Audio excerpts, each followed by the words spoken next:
Šajā skatuvē mēs runāsim par darba aizsardzību, ugunsdrošību, civilo aizsardzību.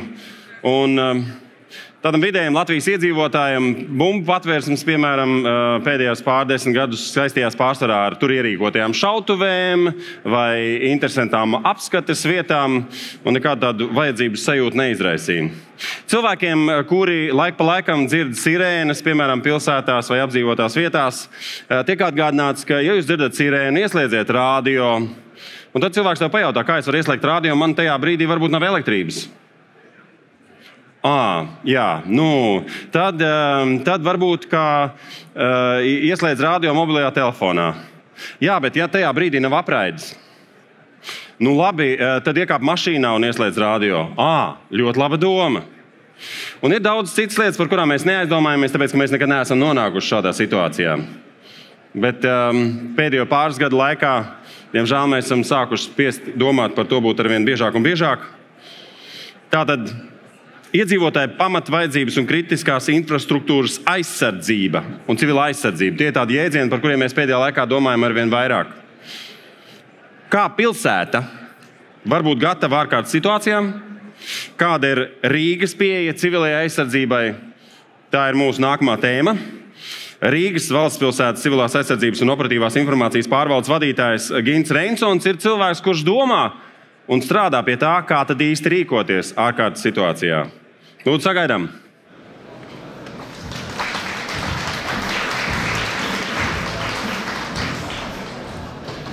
Jā, labdien! Liels paldies organizatoriem par doto iespēju. Rīta cēlienā kā pirmajam pie pirmās kafijas, varbūt kādam jau otrās, trešās, pastāstīt par civilo aizsardzību un to, ko mēs darām lietas labā. Vēl pāris gadi atpakaļ es teicu, ka pēc būtības civilā aizsardzība ir lieta, par ko ikdienas skrējienā cilvēki nemaz neaizdomājās. Tāpat kā par elpošanu, bet tai pašā laikā mēs elpojam aptuveni 22,000 reizes dienā. Līdz brīdim, kad kaut kas aiziet greizi, un tanī brīdī tiek jautāts, kā rīkojamies, ko mēs darām lietas labā un kādas ir tās rīcības apdraudējuma gadījumā. Lūk, tāpēc būtības izstāstīsim tad par mūsu rīcību un ko mēs darām mūsu pilsētā Rīgā. Pirmais, ko es gribu minēt, tātad ģenerāla sekretāra minētais to, ka patiesībā mēs šobrīd neesam karā, bet arī miers nav. Un tepat Eiropas priekšā ir karš, ar kuru mums jāsastopās, un mēs redzam, cik daudz dzīvības un likteņi tiek izpostīti, un pēc būtības kādam ir jāparūpējās par tiem cilvēkiem, lai viņus pasargātu, kad viņu ikdiena tiek izjaukta, kā arī ir jāparūpējās par tiem karēviem frontes aizmugurē, par viņu ģimenēm. Un tā ir pēc būtības tā civila aizsardzība. Un pirmais, pēc kā mēs noteikti varam vadīties, ir NATO vadlīnijas, kur ir pateikts pamat 7 lietas, par kurām ir jāparūpējās valstīs, un tas attiecās arī uz pašvaldībām, un patiesībā tas attiektos arī uz jebkuru citu mājasaimniecību, līdz individam, ja tā var teikt. Šīs pamatlietas, ja nokop, ja tu sakārto, pēc būtības tad tu esi spējīgs noturēties, un tavu gatavības kultūra ir līmenī. Mūsu normatīvo aktu bāzē šīs 7 vadlīnijas sasaucās, ja tā var teikt, sasaucās NATO vadlīnijas ar mūsu ministru kabineta noteikumiem 658. Vienīgi tur ir tādi 14 punkti attiecībā uz to mūsu rīcību militāra apdraudējuma vai kara gadījumā. Lūk, tad pirms es ķeros klāt, kā praksē izskatās tā civilā aizsardzība un kā mēs rīkojamies, ar kādu informāciju mēs operējam, kā mēs palīdzam iedzīvotājiem. Pavisam īsi, bet ir jāieskicē tāda lieta, ka koncentrējamies uz sarkano tekstu, kas pēc būtības ir 2 mūsu galvenās struktūras, kas koordinē valstiskās rīcības, un to, kā jārīkojās un ko nozīmē civila aizsardzība. Tā ir mūsu iekšlietu ministrija, un aizsardzības ministrija. Un šo abu ministrijas saliktās, teiksim, tā definīcijas par civilo aizsardzību, tad sanāk tāds kopums un kopējā, teiksim, tā definīcija. Un ko tas nozīmē? Pēc būtības dažādi instrumenti, dažādas procedūras un rīcības, lai tātad, ko realizē valsts, pašvaldība un sabiedrība. Tas ir pirmā daļa. Un kas ir sabiedrība? Mēs saprotam, ka tās ir gan iedzīvotāji, nevalstiskās organizācijas, brīvprātīgie, un uzņēmēji. Un tad tā otra daļa ir rīcības algoritmi, kur nodrošināt iedzīvotāju pamatvajadzības militāra apdraudējuma vai kara gadījumā. Un šeit atslēgvārds atkal būtu tieši iedzīvotāju pamatvajadzības. Un tās ir jāizprot, kas tās tādas ir. Un patiesībā viņas caurvijās caur tām NATO vadlīnijām, caur 658. noteikumiem. Un to mēs arī detalizētāk pārunāsim, kā tas ir. Jebkurā gadījumā virzamies tālāk, kā apskatāmies, kādas galvenās grupas apdraudējumu. Tās ir mums 8. Lielākā daļa, protams, ir ekstremāli laikapstākļi un ar meteoroloģiju saistītie, tālāk tehnogēnie, antropogēnie un kiberdrošības un kiberapdraudējuma sadaļa. Un, protams, kad arī militārais apdraudējums. Kā mēs viņu dalām? Tālāk tās 8 grupas sadalās sīk smalki 37 apdraudējumu veidos, un zem katra no viņiem ir noteikts procedūras, noteikti materiāli, tehniskie līdzekļi, daudz dažādas citi darbi, un plānošanas darbi un tādā garā. Šajā prezentācijā sākumā koncentrējamies uz šīm dabas stihijām. Kāpēc? Tāpēc, ka patiesībā to, ko mēs arī tagad redzam Ukrainā un redzējām pagājušo gadu, dabas stihiju laikā aplūst pilsētas teritorija, dabas stihiju laikā pazūd elektroenerģija, infrastruktūra tiek bojāta, apgrūtināta kustība, apgrūtinātas komunikācijas, mēdz ciest cilvēki, dažreiz pat tiek zaudētas dzīvības. Līdz ar to pēc būtības tāda ekstremāla laikapstākļa viņi kaut kādā veidā nedaudz spoguļo to, ko militārā apdraudējumā ar ko cilvēki saskarās militāra apdraudējuma un kara gadījumā. Lūk, un tad pagājušais gads, jūlija pašas beigas un augusta sākums, mums bija spēcīgs, teiksim, šī prognoze par ciklonu. Un ciklons Kirstija 2 dienas paplosījās, un pusotru mēnesi kā minimums bija pamatīgi jāstrādā, lai novērstu visu, teiksim, tās sekas. Tā nianse ir tāda, ka sākumā piektdienas vakarā tika izziņot Latvijas ģeoloģijas meteoroloģijas centra sadarbībā Valsts ugunsdzēsības glābšanas dienestu, izziņoja to, ka pēc būtības būs oranžais brīdinājums. Brīdinājumi mums ir krāsa tādā diapazonā, dzeltenais nebūtisks, oranžais jau jāpievērš uzmanība, noteikts rīcības, un sarkanais jau tur nav variantu, jādarbojās un sagaidām būtiski postījumi. Lūk, tad pēc būtības, ja piekdienā bija oranžs brīdinājums, sestdien arī, svētdienas rītā izsludina sarkano, mēs saprotam, būs ziepes. Nepietiks tikai ar to, kad ir uzpildīts bāks un uzpildīts mobilās iekārtas un pašvaldības kritiskās infrastruktūras uzturētāji un dažādi pakalpojumu sniedzēji brīdināt. Ja mēs sasaucam civilās aizsardzības komisijas sēdi, pieņemam lēmumu, kad noteiktiem dienestiem jābūt gatavības režīmā, un sākot no svētdienas rīta, tā arī līdz otrdienas vakaram viņi nodežūrēja.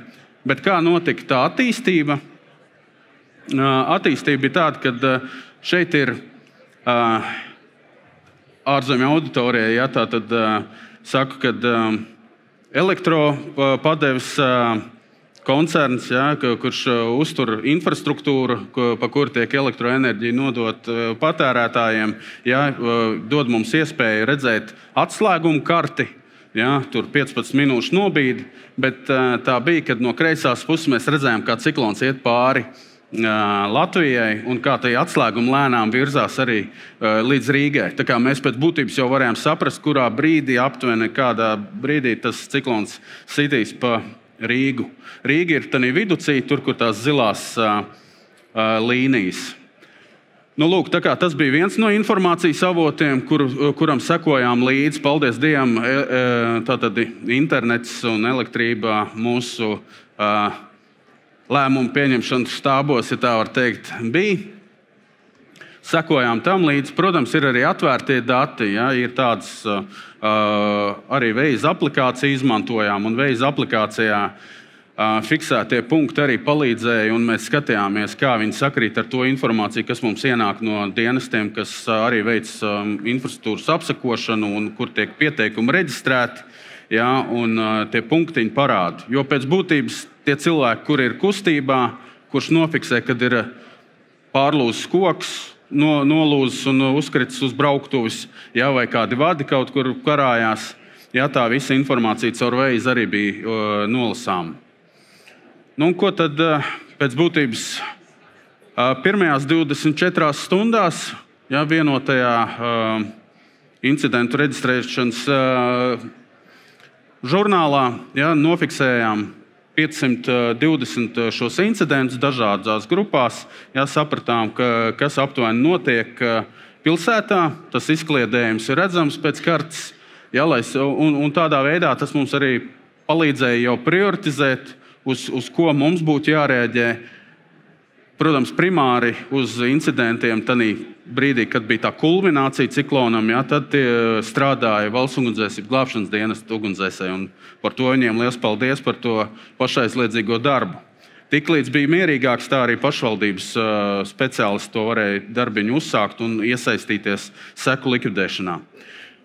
Taču pirmās 24 ja, stundas, 520, taču jāpiefiksē, ka prioritizējot, mums bija 4 kategorijas, prioritizējām 68 pieteikumus. Kāpēc? Jo viņiem bija daudz būtiskāka ietekme jau uz iedzīvotāju labbūtību, ja tā var teikt, jau uz to drošības apsvērumiem. Ja? Pēc būtības tika bojātas ēkas, bojātas mašīnas, kā arī pašvaldības infrastruktūra un daudz kas cits. Līdz ar to šajā diennaktī to arī mēs nofiksējām, sapratām, kur pirmie, teiksim, mūsu spēki un resursi būtu jānovirza, lai nekaitētu papildus, lai nebūtu tā, ka tas kaitējums ilgstoši būtu ēkām un citām lietām. Nu, lūk, tad nākamais. 2 nedēļu laikā, ja, 3000, pār 3000 kopumā pieteikumi, kur tad arī visi reģistrēti, kartēti. Kāpēc viņi tā pieauga lēnā garā? Jo pirmajā nedēļā mēs aicinājām cilvēkus neapmeklēt kapsētas, parkus un mežus, tāpēc, ka tur bija ļoti daudz aizlūzuši koki, un mēs jau saprotam, jā, mūsu gadījumā ir tā, ka kapsētās ir daudz vecu to koku, ja, un tiešām bija jānorobežo, pat, kā lai pasaka, jāpierunā cilvēki, ja, kad lūdzu nedodoties ne uz tām kapsētām, ne uz parkiem, staigāt un fotografēties to puslūzušo koku fonā. Tā varbūt ir tā nianse, pie kā mums arī jāstrādā, pie tās drošības kultūras un pie gatavības kultūras, ja, jo tomēr, ja ir tā lenta novilkt, tad nevajag viņu šķērsot. Es pieļauju, šeit profesionāļi arī ar to ir saskārušies, kad ar cilvēkiem daudz jāieguldās un jāstrādā. Labi, tad nākamā nianse, kur pieskārsimies tai sadaļai, kas saistās ar militāro apdraudējumu, ja, un mūsu gadījumā tie ir 14 punkti, tieši ko nosaka ministra kabineta noteikumi, ja, un kā viņi tad tandēmā iet ar šīm te NATO vadlīnijām. Ja? Bet pirms pieskaros tam, pastāstīšu par to, kādu veidu darbu mēs darām. Viens no 14 punktiem ir tieši infrastruktūra patvērumam patvērumam drošās vietas. Ja ir Valsts ugunsdzēsības glābšanas dienesta vadlīnijas, pat jau trešā versija aktualizētā, un Rīgā ir apzināts tātad 371 vieta, kur atbilst, vai daļai atbilst patvērumam. Tas nozīmē to, ka, protams, ir vēl jāieguldās viņās. Tie lielākoties pagrabi, tās ir padomju laikā būvētās patvērtnes, cokolstāvi, darbiņš tur ir jāiegulda, un to mēs arī darām, par to es bišķi pastāstīšu, jo no tiem 371 objekta 214 ir pašvaldības.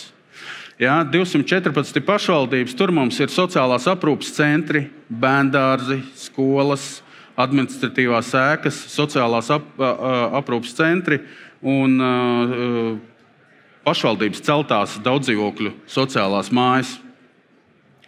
Lūk, jo lielāks burbulītis, jo vairāk vietas, kur izmitināt cilvēkus.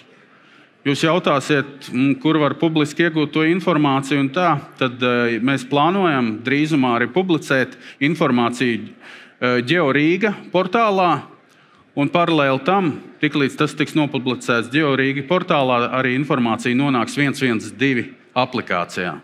Starp citu, tas tāds varbūt praktiskais darbiņš, ja ir iespējams, tad tie, kas vēl to nav izdarījuši, noteikti uzliekiet, lejuplādējiet aplikāciju 112 savā telefonā, jo tur tiešām var saņemt visus brīdinājumus, un tur ļoti operatīvi tā informācija tiek iegūta, plus arī drīzumā tur publicēs par patvērtnēm jautājums. Lūk, un kas ar tām patvērtnēm notiek un kādu darbiņu mēs veicam, arī tad parādīsim. Vienīgais gribu parādīt arī izkārtojumu mūsu administratīvā teritorijā, kur ir valsts īpašumā esošās identificētās patvērumā pielāgotās telpas. Protams, jūs redzat, tāds koncentrējās vairāk ap Brīvības ielu, ap centru. Nav tāds izkliedējums, kādu jūs redzējāt pašvaldības īpašumiem. Tādi mazi oranžie, sarkanīgie punktiņi, tie ir objekti, kurus mēs jau esam nomarķējuši. Dažas pašvaldības to ir izdarījušas ātrāk. Mēs darām mazlietiņ lēnāk, bet mērķtiecīgi. Mēs runājam ar katru objektu tiesisko valdītāju, mēs pārunājam, kāda būtu viņa rīcība tajā brīdī, ja gadījumā rīt ir jāatver patvērumu vieta.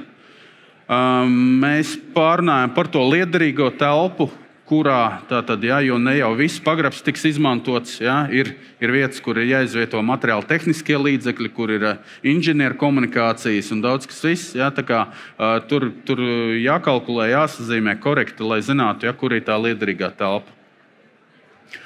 Lūk, tad viens no kvartāliem, ja tā var teikt, iezīmēts, ir Pļavniekos, Dzilnas ielā, kur ir pa vidu tas dzeltenīgais ir bērndārs, un apkārt ir pašvaldības celtās daudzdzīvokļu sociālās mājas.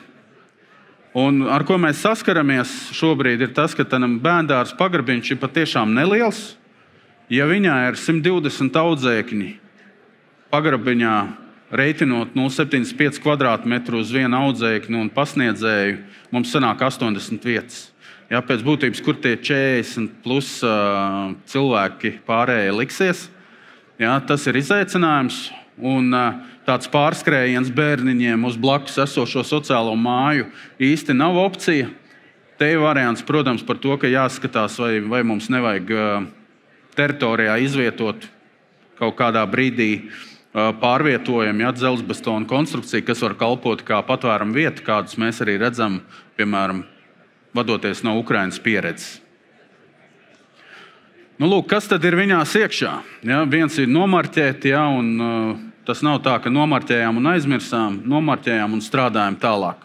Sastādām rīcības plānu, ja vajag, nomainīsim durvis, nomainīsim elektroinstalāciju, bet šobrīd atrodam vietu, kur varam uzglabāt materiālu tehniskos līdzekļus. Ir instrumentu kastes, ir pirmās nepieciešamības līdzekļi, individuālās aizsardzības līdzekļi. Pēc būtības to mēs arī visu izvietojam lēnā garā šajos objektos. Tas darbiņš mums viennozīmīgi šogad iezīmējās kā viens no svarīgākajiem, bet visus 214 mēs nepaspēsim. Visticamāk, tie būs 2 gadi, lai mēs varētu visos 214 teikt, kad ir kaut kas uz vietas, ja, un kad ir roka pielikta. Ir iegādātas, ir iegūtas gan no Valsts ugunsdzēsības glābšanas dienesta, gan paši iegādātas NATO tipa vienvietīgās gultiņas, gan no Somijas kolēģiem gūtā pieredze parādīja to, ka ir iespējams arī šādas 3-stāvīgās gultiņas izmantot. Protams, tas ir izaicinājums uzrāpties uz 3. stāvu, bet, ja citu variantu nav, labāk tā. Aptieciņas redzams un daudz dažādas citas lietas. Tad atgriežoties pie tām NATO vadlīnijām, paskatīsimies, kā viņas sasaucās ar mūsu ministru kabineta noteikumiem, tieši militārajam tam apdraudējumam. Tad pirmais ir noteikums jānodrošina agrīnā apziņošana un monitorings. Dalām tātad 2 grupās. Agrīnās apziņošana noteikti Valsts ugunsdzēsības glābšanas dienesta priekšnieks pastāstīs. Bet šogad sola, ka būs mums šūnapraide, bet, protams, pašvaldības arī var veidot dažādas agrīnās apziņošanas risinājumus, izmantojot ģeotelpiskās informācijas sistēmu, SMS moduļus, un aicinot iedzīvotājus, tādām sistēmām pievienoties. Ir dažādi citi risinājumi, kā piemēram iesaistīt nekustamā īpašuma pārvaldniekus un caur viņu sistēmām nodot ziņu. Un to mēs esam testējuši un ļoti labi sanācis ar Rīgas nama pārvaldnieku arī brīdināt par iepriekš pieminēto vētru. Situācijas monitorings tā ir tā infrastruktūra, ko mēs gan fiziski, gan digitāli varam aizsargāt. Un tāpēc arī pēc būtības šeit ir tie stendi, kur ir nozaru eksperti, kas arī to pastāsta un parāda, kā mēs savu perimetru pašvaldības gan kritiskajai infrastruktūrai, gan kritisko pakalpojumu sniedzējiem varam aizsargāt. Tālāk ir mobilitāte, pretmobilitāte, un tās arī jādala 2 šķautnēs. Ja mobilitāte tā ir tīrā civilā aizsardzība, tad pretmobilitāte tā ir tā civil-militārā koordinācija. Jo mums kolēģi no citām struktūrām pateiks, kur ir jāizvieto kādi prettanku eži, drakonu zobi, jānoņem ceļazīmes un tādā garā. Tā jau būtu pretmobilitāte. Un, infrastruktūras pastiprināta aizsardzība 24/7 režīmā, ceļš tajā brīdī ir patiesībā mēs jau esam nonākuši tādā situācijā, kad nepārtraukti notiek tāds uzbrukums kibertelpā infrastruktūrai, plus arī tiek viņa novērota un ik pa laikam identificētas tādas lietas. Un tas arī jāattīsta, jāveido kopbilde par to, kas ap mūsu infrastruktūru spieto, ja tā var teikt.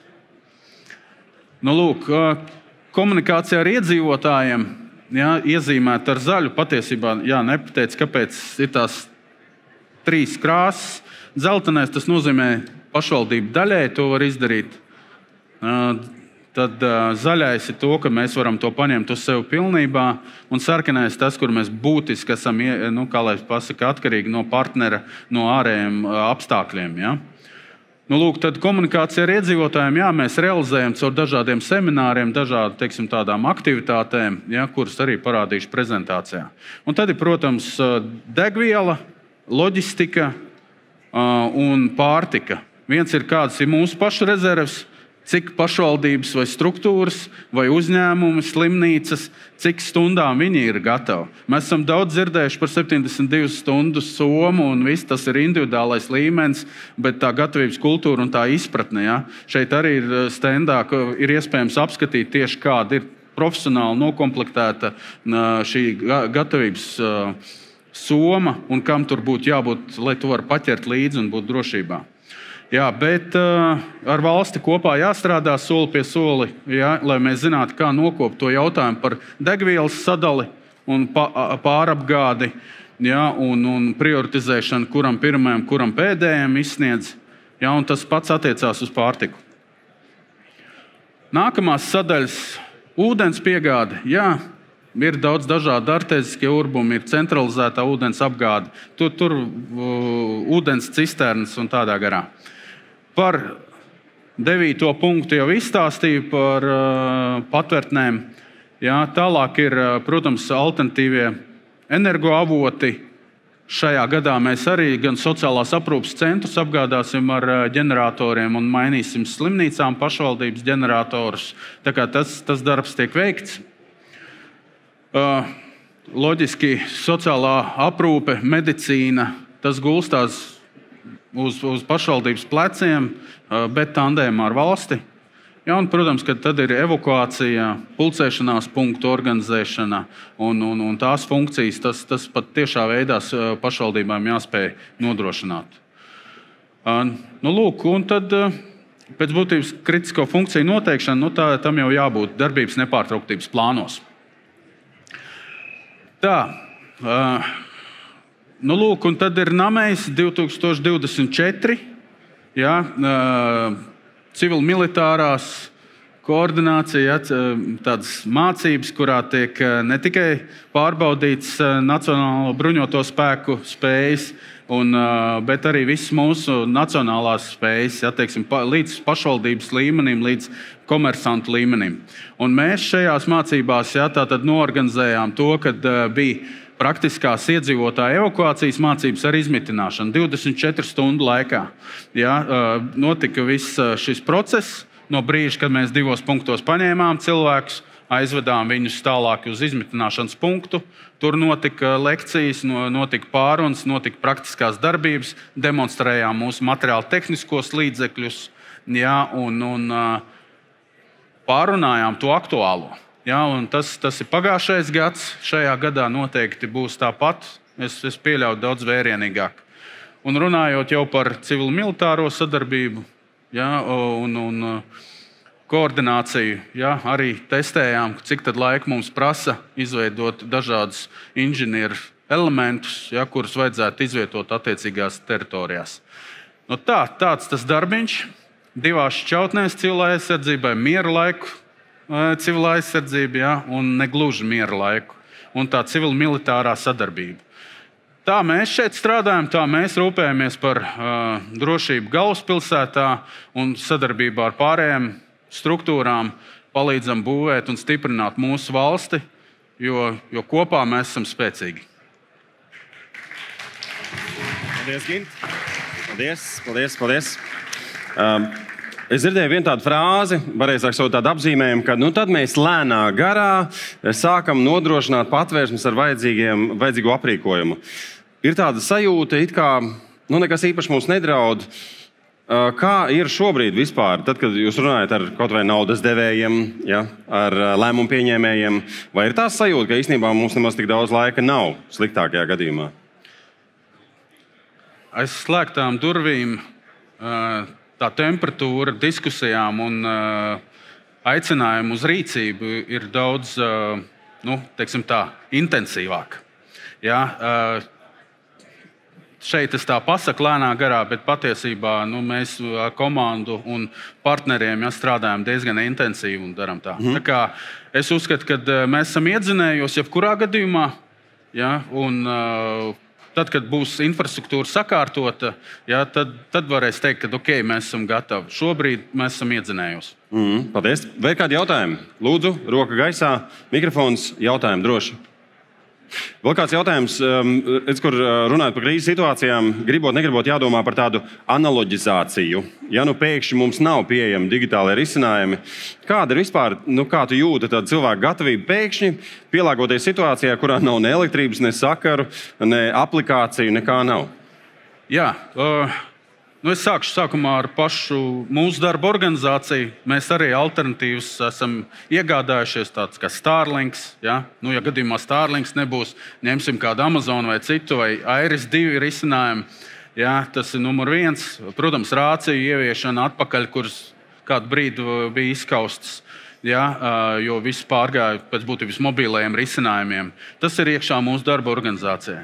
Bet kā informāciju nodot no lēmumu pieņēmējiem vai tiem, kuriem ir iegūta informācija līdz iedzīvotājiem, mūsu risinājums ir tieši Rīgas apkaime iedzīvotāju centri, kuriem mums ir jānogādā kaut vai ar vēstnesi, kaut vai ar, kā saka, pasta baložiem, jānodot ziņu viņiem, un viņi jau tālāk no apkaime centriem to nodot iedzīvotājiem. Tad faktiski šobrīd tiek paralēli meklēti ne digitāli risinājumi. Jā, komandu ķēde atbilstoši 70. un 80. gadu civilās aizsardzības grāmatām. Kas ir tas, ko jebkurš iedzīvotājs šobrīd vai speciālists var izdarīt tā, lai būtu drošāks vai gatavāks šai krīzes situācijai? Tad vēlreiz lūdzu atgādini. Informācijas avoti, kaut kādas lietas, kas mums ir obligāti mājas darbi jāizdara pašiem. Vienkārši sevi testēt. Vai ir darbības nepārtrauktības var nodrošināt tajā brīdī, kad man ārējie elektroenerģijas avoti un informācijas apmaiņas avoti nestrādā. Tas būtu pirmais. Tas uzreiz izgaismot ļoti daudz dažādas lietas. Tālāk ir jau, protams, pašu darbinieku un iedzīvotāju tās pamatvajadzības. Teiksim, kur tad ir tā drošā vieta, vai ēdiens, ūdens, teiksim, piegādes komandu ķēdes strādā, tas būtu primāri. Un pēc tam jau vispārējo pievelkam līdzi.